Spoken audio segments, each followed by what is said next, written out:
Buenas noches, amigas y amigos. Qué gusto tener este enlace especial en exclusiva para toda esa gran comunidad migrante latinoamericana, en particular la ecuatoriana. Hoy con uno de los invitados, un líder internacional, expresidente del Ecuador, y que hoy nos va a compartir su punto de vista, sus apreciaciones, sus conceptos e ideas acerca de lo que está pasando acá en los Estados Unidos con el tema de el impacto que ya ha generado los decretos que ha firmado el presidente Donald Trump. Y también vamos a topar el tema de las elecciones del 9 de febrero que se avecinan ya para la comunidad ecuatoriana y en particular para la comunidad del exterior y acá en la ciudad de Nueva York y todo lo que tiene que ver con el área 2. Así es que damos la bienvenida a nuestro invitado especial de esta noche,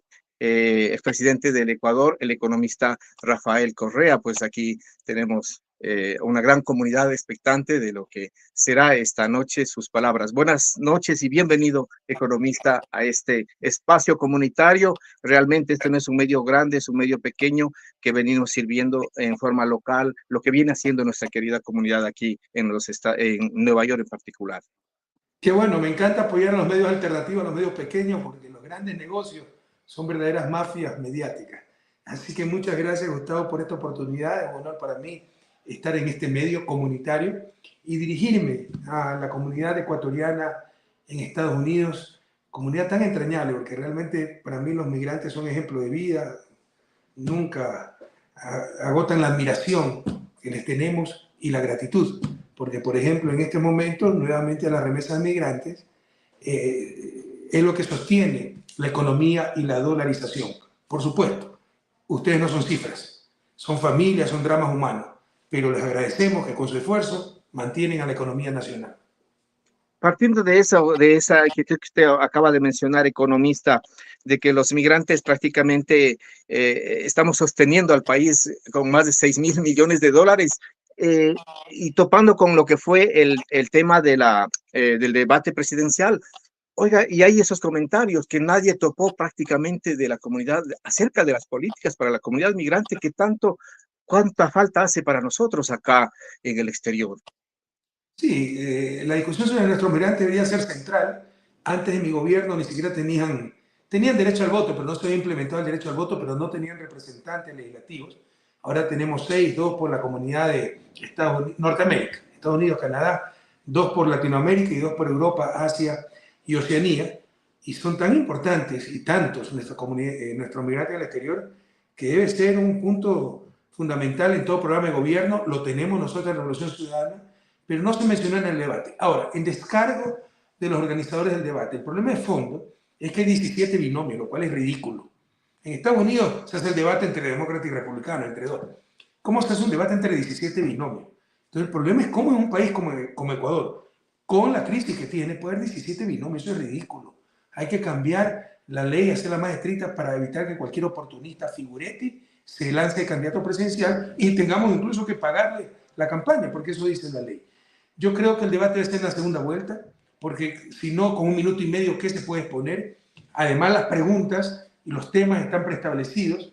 Más bien se tiene que hacer conferencias de cada candidato, y ojalá no sean 17, sino tan solo 5 o 6 binomios, para que puedan exponer ampliamente sus ideas. Pero en un formato así de debate, se quedan afuera muchos temas trascendentales, como el que usted está mencionando, el tema de nuestros migrantes. Hay una ley economista, la ley de movilidad humano, que por un lado ha sido tratado, retratado, en muchos casos manoseados, pero no ha dado respuesta a la comunidad migrante, a sus necesidades que hay. Obviamente fue creada en su gobierno. ¿Qué es lo que haría falta, por ejemplo, a través de los asambleístas que han sido electos, para que el migrante sienta que le acoge, que sienta que le protege, siente que se está representado en ese proyecto? Bueno, Mónica Palacios ha tenido una actividad muy destacada en la Asamblea, ¿no? Es una lideresa, yo la admiro mucho, le tengo mucha gratitud porque es muy valiente, ha enfrentado muchas cosas y siempre en defensa de los migrantes. Tal vez no todas las noticias le lleguen, pero ha sido de las asambleístas más visibles y más destacadas de la actual Asamblea. Pero mire, los ecuatorianos creemos que todo se resuelve con leyes. Pongan las leyes que quieran. Si hay malos gobiernos, si no hay voluntad política, seguirán abandonando a nuestros migrantes, los universitarios, nuestros jóvenes, las mujeres. Se trata de voluntad política, de tener la convicción de querer ayudar a nuestros migrantes. No me gusta ponerme ejemplo, pero sinceramente, lea lo que yo escribí hasta como académico antes de ser político, ministro de Finanzas, presidente. O sea, en mis escritos está, aquí tengo mi libro. Este fue del 2009, pero tengo artículos del 2005, 2004. ¿Cómo hablo de los migrantes? Porque entendía la importancia de los migrantes y el dolor humano que significa migrar. Claro. Era una tragedia nacional y a nadie le importaba. Lo único que logra exportar el neoliberalismo son seres humanos. Y en mis escritos, en mi campaña dije, vamos a revertir el flujo migratorio, lo logramos, y vamos a atender a nuestros migrantes en el exterior y abrimos más consulados, cambiamos el chip de los diplomáticos que solo estaban para los coctelitos, no para atender a nuestros migrantes. Hoy todo volvió al pasado. Pero no se trata de leyes, se trata de voluntad política y convicción. Entender los derechos de nuestros migrantes y todo lo que ellos representan. De las inquietudes ha sido, por ejemplo, en su gobierno se compró y se tiene, por ejemplo, sedes propias, como la de Manhattan, por ejemplo. Bueno, siempre han dicho que ha habido sobreprecio y que eso ha sido, como siempre, bueno, lo han venido mencionando con respecto a su gobierno. Pero la pregunta que viene aquí es, en New Jersey, que también usted fue parte de eso, hay un edificio que está ahí botado prácticamente sin uso. Hace unos meses llegó la ministra Sommerfeld a inaugurar para nuevamente poder dar uso. Las informaciones nuevas que llegan es que se ha paralizado todo eso porque todavía no hay una explicación real por qué se ha parado ya próximos a dar las readecuaciones y poder dar uso a una gran comunidad de New Jersey. Mire, no recuerdo si el consulado de Manhattan se compró, pero siempre hay la infamia, ¿no? Sobreprecio. Bueno, pongan la demanda, pues se dio sobreprecio. Si no es calumnia, todo queda en calumnia, ¿no? En todo caso, sí era una buena política, y recuerdo que se discutió, no recuerdo si lo concretamos, sobre todo el de Manhattan, es una buena política tener sede propia, porque si no, en alquileres se gasta mucho más en el tiempo. Con todo lo que habíamos pagado de alquiler en Manhattan, ya hubiésemos podido comprar hace rato ese consulado, ese piso, que no recuerdo si lo hicimos sinceramente en mi gobierno. Y sobre el edificio que está votado, es el colmo que perdimos recursos, más aún en New Jersey, donde la comunidad es tan amplia y se necesitan mejores instalaciones. Entonces no puedo conocer esos detalles. Lo que sí tenga la seguridad que cuando el pueblo recupere el poder el 9 de febrero con Lisa González y Diego Borja, volverá la atención de esos migrantes. Los consulados estarán en función de nuestros migrantes, no en función de los coctelitos, y también los cónsules serán migrantes, como fue la política de mi gobierno, porque entienden la problemática y en verdad sirven a la comunidad. Se abrirán los consulados que están cerrados. Me parece que en Estados Unidos se cerró el de Minneapolis, pero en América Latina y el de Cali, en Europa algunos. Entonces se volverán a abrir. Y no me vengan con que era austeridad, porque al mismo tiempo abrieron embajadas inútiles como la de Ámsterdam, que había cerrado. Yo puse al embajador de Bruselas que atiende a Ámsterdam para tener más cargos de embajadores para los diplomáticos pelucones. Abrieron embajadas y cerraron consulados, que era lo principal para atender a nuestros migrantes. Esto se va a revertir. Volveremos a abrir los consulados, se buscará optimizar, mejorar esos consulados, por ejemplo, aprovechando el edificio que usted dice que está abandonado en New Jersey, pero sobre todo se orientarán esos consulados al servicio de nuestros migrantes. Tanta esperanza tienen muchos ecuatorianos en que realmente los servicios sean en su beneficio. Economista, Una acá en el... precisión, Gustavo. No solo son los consulados que ahora maltratan a los usuarios. Todos los servicios públicos, es un desastre. Nos han retrocedido décadas. Teníamos el mejor registro civil tal vez del mundo. En 20 minutos sacaba la cédula, un pasaporte. Ahora demora 3 meses para sacar turno. Pero si paga, ahí se lo saca enseguida. Todo está repleto de corrupción. Eso tiene que acabar. O sea, no solo es problema de los consulados en el exterior, donde también se acaban las especies, no le dan pasaporte, no los atienden, sino en el interior del país. Todo ha tenido retrocesos y eso tiene que cambiar y debemos tener nuevamente los mejores servicios públicos de la región y, ¿por qué no?, los mejores servicios públicos del mundo. Nuestro registro civil era de los mejores del mundo. Ni Estados Unidos, ni el Reino Unido, ni los países europeos pudieran dar una cédula en 20 minutos y el pequeño gran Ecuador, en nuestro gobierno, sí lo hacía. Economista, la comunidad migrante, en particular la ecuatoriana, está viviendo momentos muy tristes, muy dolorosos, una incertidumbre, un miedo, una zozobra frente a lo que pueda darse con la política que ha ya firmado el presidente Donald Trump.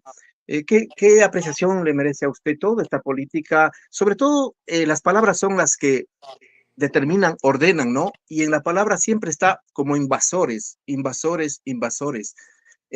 ¿Cómo usted le podría... Compartimos esta angustia y es la estrategia del fascismo, crear un enemigo inventado. Ahora el enemigo de los estadounidenses son los migrantes, cuando los migrantes sostienen la economía estadounidense. Así era en la época de Hitler. Los enemigos eran los judíos, los gitanos, los comunistas, y une un pueblo que pierde la perspectiva para exterminar al enemigo y así manipulan a ese pueblo. Lo mismo está haciendo Trump. Tengan la seguridad que cuando ganemos el 9 de febrero defenderemos con toda nuestra energía los derechos de nuestros migrantes. Pero sobre todo, construiremos un país, como ya lo hicimos, donde nadie tenga que emigrar contra su voluntad. Una cosa es el migrante voluntario, yo soy migrante voluntario porque mi esposa es de Bélgica, mis hijas estaban estudiando en Francia. Otra cosa es ser expulsado de su propia patria, exiliado de la pobreza. Eso no lo podemos permitir. Entonces construiremos ese país dinámico, con oportunidades, con equidad, con crecimiento económico, con empleo. Como del 2007 al 2017, donde por primera vez en la historia se revirtió el flujo migratorio y los ecuatorianos, en lugar de salir, regresaban a su patria. Y no solo regresaron ecuatorianos, sino que vinieron españoles, portugueses, europeos, porque recuerden que el primer mundo estaba en crisis y nosotros no. Y los recibimos con las manos abiertas. Pero sobre todo se trata de eso, de construir un país donde nadie más tenga que salir contra su voluntad. Economista, justamente en ese contexto, por ejemplo, cómo afecta gravemente al país y en particular a los migrantes que tienen que salir en este momento por la situación de violencia que vive el país. Pero el tema, porque acá sentimos directamente familiares, amigos, hermanos, diciendo que el tema del secuestro, de la violación, incluso de desapariciones en el transcurso de la frontera con México es terrible. ¿Cómo subsanar esa parte? O sea, dejando aparte todo el enfrentamiento político que ha generado realmente el hecho de no tener ya un representante allí. Y aunque había, sin embargo, no se daba respuestas a tanta problemática y por el camino que vienen hacia los Estados Unidos. No entendí bien la pregunta. ¿Me está hablando del flujo migratorio hacia los Estados Unidos o del peligro de deportación? O sea, la avenida, en ese contexto le decía, la avenida hacia los Estados Unidos, que ha salido en este año centenares de compatriotas. Pero han tenido tantos problemas en la frontera que realmente el hecho de no tener representación en México ha causado un sinnúmero de afectaciones, secuestros que acá han vivido incluso colegas. Sí, son dramas humanos. Eso es otra obra del megalómano, de este irresponsable niño rico, Daniel Noboa, que le dio la gana de violar una embajada, romper relaciones con México y obviando los intereses de nuestros migrantes que cruzan por esa frontera y están totalmente desprotegidos. Y pasa de todo, porque hay mucha crueldad humana, secuestros, explotación, manipulación, desde que salen de Ecuador, ¿no? Que tienen que cruzar la selva del Darién, toda una aventura, pero ya cuando llegan a la frontera México, Estados Unidos, todos estos coyoteros, toda esta gente que juega con la tragedia humana y no hay presencia del Estado ecuatoriano para defenderlos por el rompimiento de relaciones, por la irresponsabilidad y los caprichos de este majadero, niño rico que tenemos de presidente, ¿no? Perdóname que me indigne, porque en verdad su vanidad, su torpeza ha hecho mucho daño a Ecuador y sobre todo a nuestros migrantes. Sí, no hay solución en el corto plazo. Si sigue este payaso, no hay solución para eso. Si ganamos las elecciones, enseguida restableceremos relaciones con México, pondremos representaciones consulares, sobre todo en zona de frontera, para atender a nuestros hermanos ecuatorianos que están movilizándose hacia Estados Unidos, asesorarlos, protegerlos. Yo no estoy de acuerdo con la migración. Yo quiero un país donde nadie tenga que emigrar, pero es un hecho y hay que proteger a esa gente porque son ecuatorianos, son hermanos ecuatorianos. Efectivamente, esa es las voces de aquí, de algunas organizaciones que vienen peleando, por ejemplo, que vienen dando la lucha y la búsqueda, sobre todo, de familias que están desaparecidas, que no encuentran hasta ahora y encuentran todos los límites y atajos posibles. Y entonces, claro, esa es una decisión que ahora mismo la estamos viviendo acá, unido a lo que ahora vive en Nueva York, por ejemplo, el hecho de que cientos de ecuatorianos aún siguen en los albergues, por ejemplo, de la ciudad de Nueva York. Es otro drama humano acá en la ciudad. El hecho de que muchos ecuatorianos estén acá. ¿Cómo, ¿Cómo hacerlo para que, digamos, desde el gobierno, en caso de que ganara, digamos, la revolución ciudadana, cómo se haría para restablecer toda esta condición humana? Porque prácticamente institucionalmente no se ha podido dar respuestas a tanta demanda que hay acá en la ciudad, no Ya poniendo lo solamente hicimos y lo Nueva York volveremos como a hacer. ejemplo. Se atendió a la población migrante de nuestro gobierno y el nivel de satisfacción era altísimo. Lo volveremos a hacer. Lo que no podemos controlar son las políticas de Estados Unidos, por ejemplo, la deportación. Lo que sí tiene que estar preparado el país, desde la frontera con Estados Unidos y México, es recibir a esos migrantes que son expulsados de Estados Unidos e insertarlos de nuevo en Ecuador. Y no se ha hecho absolutamente nada al respecto. Trataremos de hacerlo. Las amenazas de Trump, que ojalá no se concreten, tienen inmensas repercusiones, ¿no? La angustia de nuestros migrantes, la angustia de la familia, que les saquen un ser querido y la separen. Las votaciones. La gente tiene temor de ir a votar el 9 de febrero porque no saben si va a haber redadas de la migración. Entonces las repercusiones son enormes, pero sobre todo ese sufrimiento humano, esa angustia, esa inseguridad, esa incertidumbre de niños que pueden quedarse sin padres, de padres que se pueden quedarse sin hijos, de hermanos que pueden quedarse sin hermanas. Entonces, respaldaremos en todo lo posible cuando seamos gobierno, se hará todo el apoyo de nuestro consulado en Estados Unidos, restableceremos los consulados en México, prepararemos plan de retorno como alguna vez lo hicimos para recibir a los migrantes que se expulsen de Estados Unidos, pero obviamente no podemos controlar la política estadounidense. Sí, de hecho, le comento, estoy recibiendo mensajes y claro, de hecho, el hecho de su presencia ya genera controversias, puntos encontrados y hasta falta de respetos en realidad. O sea, que no viene al tema. ¿Y por qué no Pero nos viene al tema, hermano? ¿Por qué, Gustavo, perdón, por qué el odio? ¿Por qué la falta de respeto? ¿Qué ganan con eso? ¿De qué les llenaron el alma? ¿Qué daño les hicimos? Si solo trabajamos por ello. Por supuesto son las excepciones, porque nosotros les ganamos largo en la comunidad migrante, en Estados Unidos, en Latinoamérica, en Europa le damos 3-1. Pero ese uno que nos odia, ¿por qué? ¿Por qué se llenó el alma de odio? ¿Qué es, saca con eso? ¿Y de dónde sale? Porque ¿qué daño le hemos hecho? Lo único que hicimos trabajar fue día y noche por ellos y por nuestra patria. Y los resultados están así, ahí. Éramos ejemplo de América Latina y del mundo de todo lo bueno, ahora somos ejemplo mundial de todo lo malo. ¿De dónde sale ese odio? Consumen mucho Teleamazonas y Coavisa. ¿De dónde sale? esa es la pregunta, porque realmente eso, o sea, eso se nota, o sea, por ejemplo, yo que ando aquí en las organizaciones, ¿no?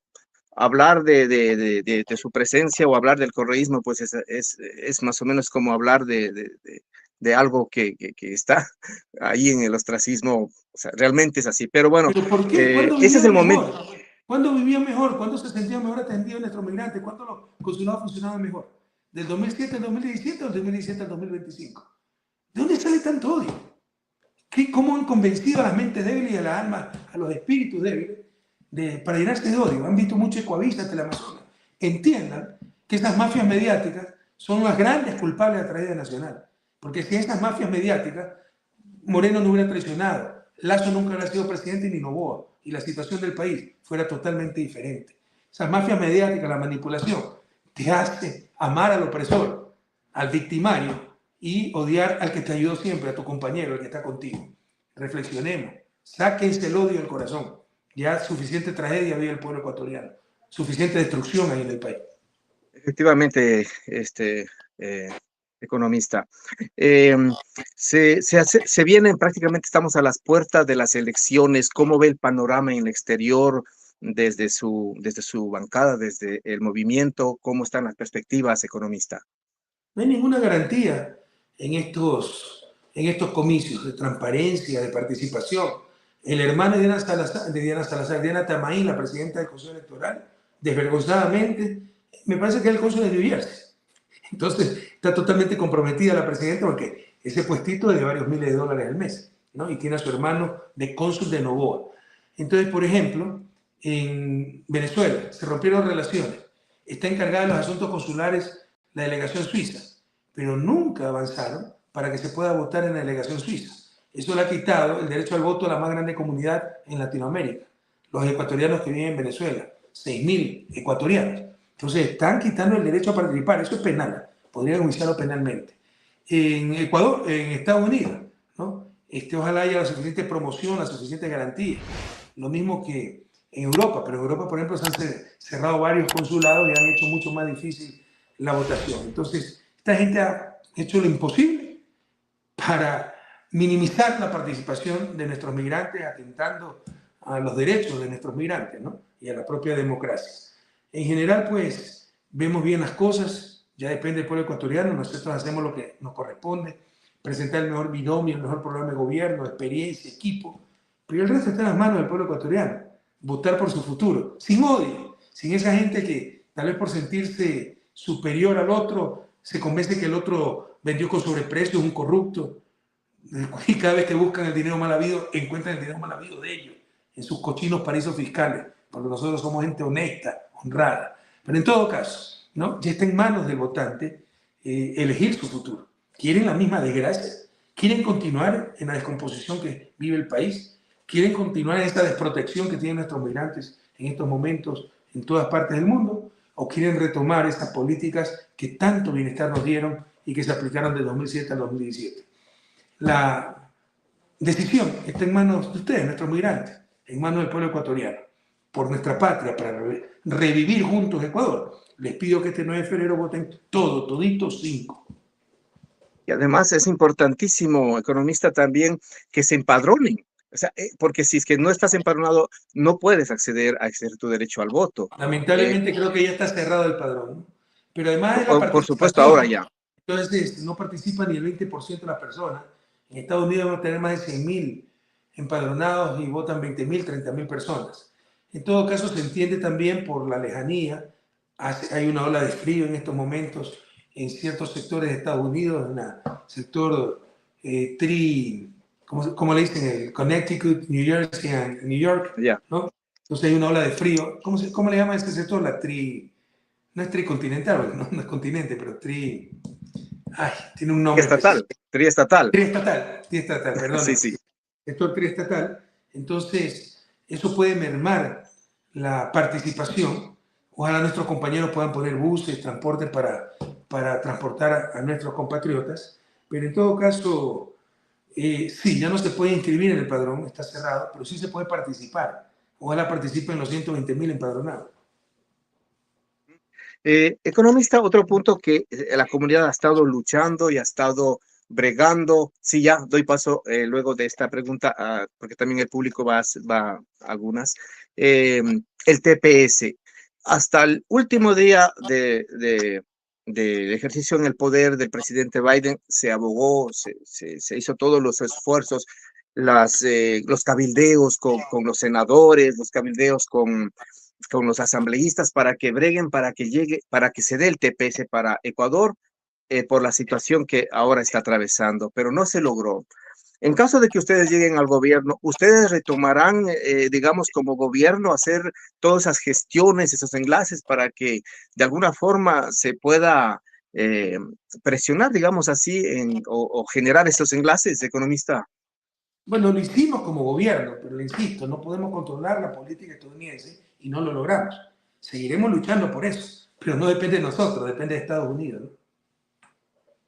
Se tocaría, o sea, estar en sus manos, porque pasó lo mismo en el 2017 cuando se hizo, y además hay también el hecho, también hay de que ahí no se dio porque no hubo buenas relaciones con Estados Unidos y porque, bueno, algunas pirativas que siguen sacando a la palestra, ¿no?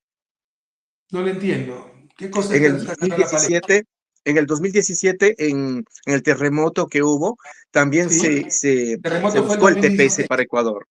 Sí, el terremoto fue el 2016. Sí, en el 2016, pero hasta el 2017 que se seguía, no se logró. Entonces, claro, obviamente, dice usted que no está en manos, obviamente, del país que Pero sí solicita, sino del... empujamos eso en mi gobierno, el TPS, pero no lo logramos. Ahora, es que no tenemos buena relación con Estados Unidos. ¿Por qué no tenemos buena relación? Es nuestros principales socios comerciales, pero tampoco somos vasallos de nadie. De cuidado, tampoco nos vamos a humillar para ver si conseguimos el TPS, lo vamos a pedir para nuestros migrantes, pero de forma digna, de forma soberana, ¿no? Economista, ¿qué le deja, usted ha sido, bueno, vuelvo a mencionar porque he estado revisando después del debate en el Ecuador, 45 veces o más mencionado a usted, usted fue el eje del debate. Mi influjo psíquico. No, no pueden vivir sin mí. Esto, miren, para los jóvenes, sobre todo que nos escuchan, es un claro signo de mediocridad, ¿no? Entonces, no pueden vivir sin mí, todo en referencia a mí. Querían destruirme políticamente, era fácil. Hagan un mejor gobierno del que yo hice. Y lo que hicieron fue destrozar al país. Y por destrozar al correísmo, no les importó destrozar al país. Y 8 años después de que ella sea presidente, todavía todo es Correa, Correa, Correa. Ese es símbolo de mediocridad, queridos jóvenes. Es uno de los problemas de la política ecuatoriana. Retrocedimos y volvimos a la mediocridad de siempre. Cuando en 2007-2017 la política subió muchísimo de nivel, la confianza en la democracia, la calidad institucional del país, y están las encuestas, el activarómetro, cuestiones técnicas que lo dicen, no es que es pura retórica, no es narrativa, no son relatos, son datos. Pero volvimos a esa mediocridad, ¿no? Todo es culpa de Correa y yo hace 8 años que no soy presidente.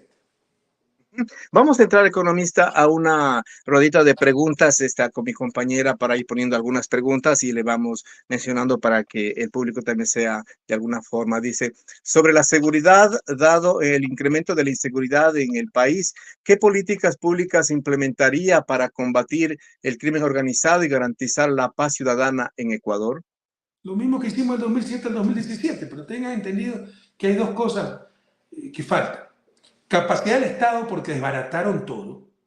Desbarataron el Ministerio de Coordinador de Seguridad. O sea, todo funcionaba como reloj suizo y por odio lo destrozaron. Empezando por el Ministerio de Coordinador de Seguridad. Para combatir el crimen organizado, no es solo darle más pistola a la policía. Se requiere, por ejemplo, coordinación internacional. Y este Ministerio de Seguridad coordinaba con Colombia y Perú, con las comisiones binacionales de frontera. Coordinaba el Ministerio de Justicia encargado de las cárceles, el ECU 911, el Ministerio del Interior encargado sobre la seguridad ciudadana. Todo lo desbarató Moreno por odio a Correa, por el Estado obeso, y lloramos lágrimas de sangre. Quítense ese chip de Estado obeso, Estado flaco. Es el Estado que se requiere, que se requiera. Y el Estado estaba muy bien organizado, sobre todo la función ejecutiva, para, por ejemplo, garantizar la seguridad ciudadana. Entonces ya no hay las capacidades. Han destrozado las capacidades del Estado estos años. Pero lo más preocupante, tampoco hay las voluntades, no hay la voluntad. ¿Por qué? Porque el narcotráfico y el crimen organizado, escúchenme compatriotas, ha infiltrado el Estado. Eso no existió en mi gobierno ni antes de mi gobierno. Nunca en la historia del Ecuador, al menos contemporánea, ha pasado esto. Pero desde los últimos años, 2020-2021, el narcotráfico y el crimen organizado infiltró al Estado. Filtró sistema de justicia y jueces vinculados al narcotráfico, fiscalía, la fiscalía es una delincuente. Qué gran narcotraficante, qué gran capo del crimen organizado está preso. Por el contrario, se le escaparon todos, lo soltaron a todos, ¿no? Ha infiltrado los propios gobiernos, el gobierno de Lazo, el gobierno de Noboa, hay la asamblea, hay legisladores vinculados al narcotráfico, está la concuñada de Fito, un capo de la droga que se les escapó, dicho sea de paso, más que de la droga de los choneros, una banda criminal que también se dedica al narcotráfico. Y ha infiltrado la fuerza pública. Hay narcos generales en la policía. Hay infiltración de narcotráfico en las Fuerzas Armadas, sobre todo Marina Nacional. Entonces no hay ni las capacidades ni la voluntad de combatirlo. Tenemos que construir esas capacidades. El primer decreto de lista será restituir el Ministerio de Coordinación de Seguridad, porque además es equipo. Esto no es un Rambo disfrazado para hacer show en una tanqueta, sino un equipo de gente permanentemente trabajando para recuperar la seguridad, entendiendo las cosas que hay crimen organizado, hay crimen común, el crimen organizado es transnacional, se necesita cooperación internacional, coordinación internacional, tecnología, inteligencia. Para el crimen común se necesita desarrollo humano, salud, educación. Hay que entender el problema, hay que saber, no solo querer, hay que saber. Esta gente ni quería ni sabía. En todo caso, el primer decreto será recuperar ese Ministerio de Seguridad y con equipo simultáneamente de varias aristas, de varias dimensiones, trabajar para la seguridad del pueblo ecuatoriano. Pero hay que reconstruir las capacidades y recuperar la voluntad. Eso significa un gobierno de manos limpias que no esté vinculado con el crimen organizado.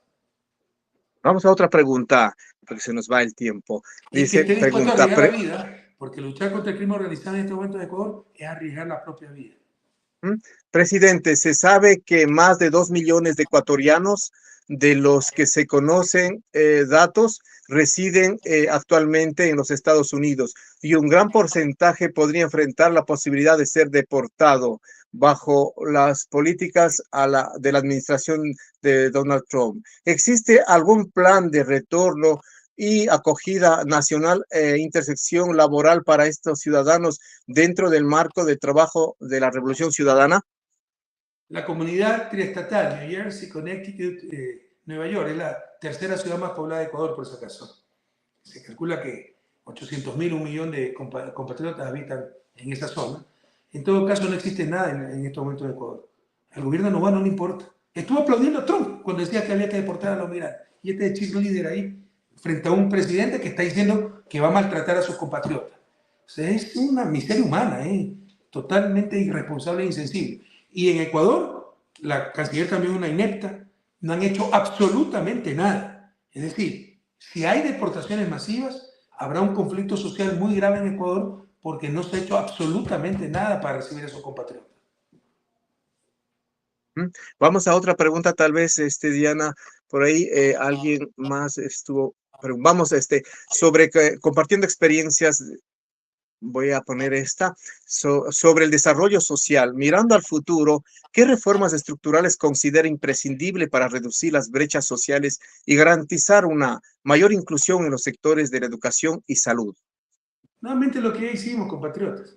De 2007 al 2017 tuvimos mayor crecimiento económico que el resto de América Latina, fuimos los campeones regionales en reducción de pobreza, en reducción de desigualdad, avanzamos muchísimo en el sistema de salud, era de primera, con equipos de última tecnología, medicina, materiales y el mejor talento humano. Ahora, ¿de qué nos sirve tener buenos médicos si no tienen cómo operar, no tienen medicina, no tienen insumos, no tienen nada? ¿Cuánto avanzó el sistema de educación pública, las escuelas del milenio? Hasta el punto que se cerraron las escuelas privadas porque se quedaban sin alumnos y crecía la matrícula en el sector público. Ya lo hicimos, ya lo hicimos. Hay que reactivar la economía, acabar con la recesión en un país con crisis de seguridad, con crisis energética, con crisis económica, con crisis de servicios sociales, no hay educación, salud, con crisis institucional, no hay Estado de Derecho. Este presidente hace lo que le da la gana, rompe la Constitución, las leyes, destituye a su vicepresidenta. ¿Qué inversión privada va a venir? Ustedes, supónganse que tengan un capital, muchos de ustedes ya han reunido su capital en base de toda una vida de trabajo, pensaban volver al país para poner un negocio o algo. ¿Quién va a volver para hacer eso en estas circunstancias? ¿Qué inversión extranjera vamos a tener? No se engañen, la inversión privada no va a venir en estas condiciones, en las condiciones en que está el país. Solo podrá romper esa inercia la inversión pública. Que hay que retomar esta inversión pública que está también prácticamente aniquilada, reactivar la economía, generar impuestos, generar ingresos, generar puestos de trabajo, generar ingresos, generar impuestos, con lo cual recupera el Estado parte de la plata invertida y disminuye el déficit fiscal, ¿no? Y debe ser un crecimiento pro pobre, porque usted puede tener crecimiento aumentando pobreza, nuestro crecimiento fue pro pobre siempre, pro equidad, disminuyendo brechas y con servicios públicos, con esa producción, con ese ingreso que se genera, parte va al Estado, dar servicios de salud, mejor educación, etc. Hay que retomar ese modelo, pero en el centro, yo le diría, el primer paso es recuperar la seguridad, porque sin seguridad, la mejor política económica en estos momentos es recuperar la seguridad. Sin seguridad no vendrá nunca inversión privada, pero con inversión pública se puede romper esa inercia y generar crecimiento económico tan necesario Y con ese crecimiento económico habrá los recursos para recuperar servicios y atender derechos como el derecho a la salud, el derecho a la educación. Me pide otra pregunta y sería como la última para que, este, a ver, para otra pregunta va a salir. A ver, dice, los migrantes en Canadá, vemos cómo el Estado protege el agua y el medio ambiente y son muy rigurosos con las compañías mineras. Pregunta, ¿por qué en Ecuador se concesionó a diestra y siniestra sin importar las vertientes de agua dulce? Eso no es verdad. Y siempre nos desmerecemos como ecuatorianos. Tenemos un complejo de inferioridad. Superen ese complejo. Tenemos la constitución más verde del planeta, que le hace un paseo, les aseguro, a la constitución canadiense si tiene constitución, porque algunos países anglosajones no tienen constitución como el Reino Unido. Pero tenemos la constitución más verde del planeta. Nunca constitucionalmente está prohibido hacer minería en fuentes de agua. No es que se dieron concesiones a diestra y siniestra. Se dieron muy, por el contrario, revertimos al inicio de mi gobierno, encontramos que se habían concesionado hasta las plazas de los pueblos. Revertimos con la Asamblea Constituyente de Montecristi más de 3.000 concesiones mineras. Entonces se habla en función de mitos, en función de mentiras y en función de complejos, que Canadá es el ejemplo y nosotros somos los malos. No, bien hechas las cosas, con nuestra constitución, seríamos el ejemplo para Canadá, como lo fuimos hasta el 2017, cuando se dieron grandes concesiones en grandes proyectos mineros, con todos los controles ambientales y sociales. Por ejemplo, anticipar regalías, porque un proyecto minero empieza el impacto 4 o 5 años antes hasta ver el primer gramo de material. Y mientras tanto la comunidad dice, bueno, ¿qué estoy ganando con esto? Dijimos, obligamos a que anticipen regalías y con eso se construían hospitales, escuelas en las localidades que tenían estos proyectos estratégicos. Proyectos estratégicos muy controlados, con mucha rigurosidad en cuanto a cuidado del medio ambiente. Pero luego vino el gobierno Moreno y todos lo abandonaron. Y hoy las mineras hacen lo que les da la gana. Pero no es un problema de ley y de constitución, es un problema de gobierno. Y no es cierto que se dieron concesiones sin control ambiental ni nada, por el contrario. Fuimos tan rigurosos que al inicio no nos venía la inversión extranjera y tuvimos que flexibilizar un poquito porque teníamos exigencias muy inflexibles, muy rigurosas, ¿no? Entonces se puede hacer minería con responsabilidad ambiental y social, siempre va a haber un impacto ambiental. O sea, es una fantasía decir, no, va a haber minería sin impacto ambiental, pero la casa que ustedes tienen tiene impacto ambiental. El vehículo que conduce tiene impacto ambiental. Si no queremos tener ningún impacto ambiental, tendríamos que volver a la época de las cavernas.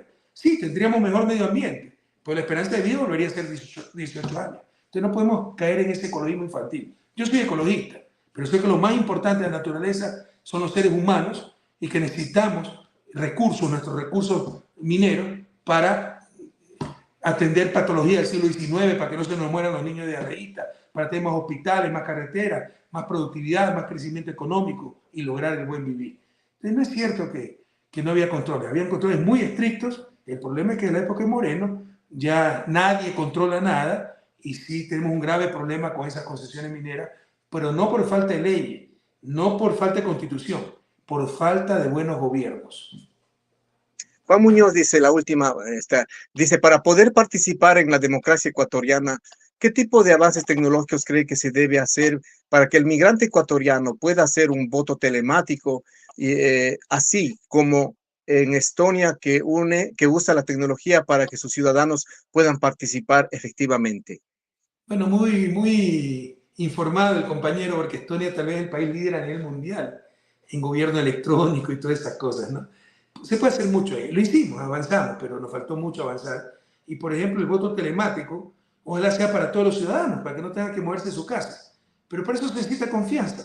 Y está destrozada la confianza, ¿no? Y no sin falta de razón, porque miren todas las irregularidades de este proceso electoral. Un presidente que tenía que pedir licencia si quería reelegirse y no hizo nada y no hay quien lo controle, que destituye a su propia vicepresidenta porque no quiere encargarle la presidencia, ¿no? Y cuando se aplicó el voto telemático, no sé si en Estados Unidos, pero en Europa al menos, no recuerdo si también para Estados Unidos, hubo fraude. Con el voto telemático sacamos solo un asambleísta. Cuando exigimos que se repitan las elecciones, como cambiaron del método de Hunt a Wester, tenemos que ganarle 3-1 al que nos sigue para sacar los dos asambleístas en cada circunscripción, ¿no? Pero con el voto telemático solo sacamos uno. Cuando exigimos que se repitan las elecciones, cuando hubo votación presencial, ahí sí le ganamos 3-1 al que nos sigue y sacamos 2-2. Nos estaban robando las elecciones. Entonces, para todo esto es fundamental la confianza. Y se ha destrozado la confianza nacional por gobiernos corruptos. Por supuesto que hay que ir al voto telemático, por supuesto que hay que ir a aplicar tecnología para más eficiencia gubernamental, para el gobierno electrónico, en eso avanzamos mucho, pero faltaba mucho para hacer. Pero sobre todo en el caso de votación, se requiere confianza. Y con estas autoridades nadie puede tener confianza. Presidente, para irnos despidiendo, que importantísimo las palabras de usted para la comunidad ecuatoriana. ¿Qué les dice a los ecuatorianos que viven incertidumbres aquí e incertidumbres en el país? Que mira, ahí me angustia eso y me siento frustrado por no poder hacer más. Pero el primer paso es ganar las elecciones el 9 de febrero. Lo único que tiene la izquierda, compañeros, es el poder político, que nos perdimos por la traición de Moreno. Nosotros no tenemos poder económico, no tenemos poder mediático, no tenemos poder militar, no tenemos poder religioso, no tenemos poder extranjero, embajada que apoye a gobiernos títeres. Entonces, se perdió ese poder político. Está en manos de las élites, de los grupos que ven el poder político no para el bien común, sino para el bien de sus negocios. El problema es político en el fondo. Tiene que retornar el poder de la gente al gobierno. Y eso lo podemos hacer con tu voto el 9 de febrero. Yo también siento la angustia que ustedes sienten. Créanme, no lo digo insinceramente. Me pongo en su lugar. Qué angustia. Quisiéramos hacer mucho más, pero para eso hay que retomar el poder político, si no es muy limitado lo que podemos hacer, solo brindarles nuestra solidaridad. En todo caso, les insisto, quisiera siempre aprovechar, expresarles mi gratitud y mi admiración. Gratitud, porque nunca se olvidaron de su patria, y aunque ustedes no son cifras, son dramas humanos, son familias separadas, son comunidades destrozadas, nunca se olvidaron de su patria, son los que mantienen al país. Sin sus remesas, Ecuador colapsaría la dolarización, colapsaría la economía. Lo que salva a la economía ecuatoriana son los más de 100.000 millones que ustedes están enviando a la patria, el doble de lo que enviaba de mi gobierno. Este gobierno está recibiendo 3.000 millones más y aún así nos tienen recesión. Expresarle mi gratitud y sinceramente mi admiración, cuando yo me siento cansado por la persecución, vivo en Bélgica, yo digo, no, si ustedes aguantaron, yo puedo aguantar. Lo que ustedes soportaron, lo que ustedes enfrentaron, demuestra su valentía, su compromiso y realmente merece la admiración de todas y de todos. Muchas gracias por estar presentes, hermanos migrantes. Muchas gracias por nunca olvidarse de su patria. Economista, también agradecerle por su espacio, por su tiempo. Sé que su agenda es muy, muy ocupada. Y de nuestra parte, la comunidad, como parte de la comunidad migrante también, que soy parte, que acá me ha tocado también resarcirme en todos los sentidos para poder seguir coexistiéndome como ser humano, ¿Cuánto como tiempo lleva migrante. usted, Gustavo, de migrante? ¿Perdón? ¿Cuánto tiempo lleva de migrante? Y ya voy para 13 años. 13 años. Ajá. Pero salió en mi gobierno, pues ¿por qué salió en la época de oro, el 2012? Oh, esa es una historia ahí, pero sí, justo estaba ahí. Bueno, ya, esa es otra Fueron historia, de los pero claro, mejores años de la yo, historia del país, ¿no? ¿Y de qué perdón, parte de Ecuador es usted, oh, Gustavo? yo soy de la SUAY, pero Ah, viví en Quito desde ahí, ¿De qué parte de la SUAY? de Gualaceo. Gualaceo, qué lindo cantón, pero ya se le ha ido el cantadito, pues ya no me canta. Está bien. No, lo que pasa es que yo ya, fui de niño a vivir en Quito, entonces toda mi vida la hice en Quito. No, la Sí, tierra de los sí, duraznos, qué tierra más linda, Gualaceo. sí, muchísimas gracias, economista. A usted. Será una nueva oportunidad, agradecerle por su tiempo, Encantado por su siempre, a las espacio. órdenes y un inmenso abrazo a nuestra comunidad migrante en Estados Unidos, en Canadá y en todos los rincones del planeta. Y va a estar pendiente de lo que pase este 9 de febrero en una decisión trascendental para el país. Un abrazo, muchas gracias por Un esta abrazo. entrevista.